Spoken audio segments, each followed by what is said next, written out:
सरपंच संतोष देशमुख हत्या प्रकरणात पुण्यात 2 जणांना अटक करण्यात आली आहे, तर आरोपी कृष्णा आंधळे हा अजूनही फरार आहे।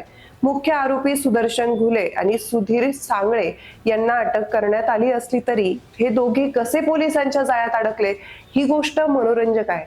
एका डॉक्टराच्या माध्यमातून ते पसार झाले होते व त्याच डॉक्टरांच्या माध्यमातून पोलिसांनी त्याला पकडले अशी माहिती मिळत आहे।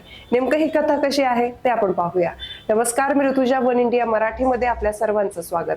संतोष देशमुख हत्या प्रकरणात आज मुख्य आरोपी सुदर्शन घुले आणि सुधीर सांगळे यांना अटक करण्यात आली। तत्पूर्वी 31 डिसेंबरला वाल्मिक कराड हा पुणे सीआयडी पथकाला शरण आला होता।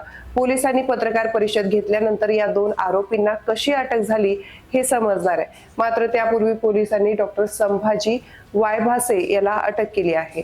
याच डॉक्टरांनी या आरोपींना पळून जाण्यास मदत केल्याचं पोलिसांचं म्हणणं आहे। सीआयडी पथकाने अत्यंत शिस्तबद्धपणे या प्रकरणाचा उलगडा सुरू ठेवला आहे। सुरुवातीला पोलिसांनी संतोष देशमुख याच्या हत्येच्या दिवशी लोकेशन देणाऱ्या सिद्धार्थ सोनवणे याला अटक केली। तो मुंबईला होता। त्याच्याकडे चौकशी केल्यानंतर पोलिसांनी डॉक्टर संभाजी वायभासे याला अटक केली। सुदर्शन घुले आणि अन्य आरोपींना पळून जाण्यासाठी डॉक्टर वायभासे यानेच मदत केली होती। याच वायभासेची कसून चौकशी केल्यानंतर आज सुदर्शन घुले आणि सुधीर सांगळे हे पोलिसांच्या हाती लागल्याचं सांगितलं जात आहे। देशमुख कुटुंबाला लवकरात लवकर न्याय मिळावा यासाठी राज्यभरात मोर्चे निघत आहे। सरकार तसेच पोलिसांवरील दबाव वाढला आहे। वाल्मिक कराड हा मंत्री धनंजय मुंडे यांचा निकटवर्तीय असल्याने त्यांच्या राजीनाम्याची मागणी होत आहे। किमान चौकशी पूर्ण होईपर्यंत धनंजय मुंडे यांनी राजीनामा द्यावा अशी मागणी होत आहे।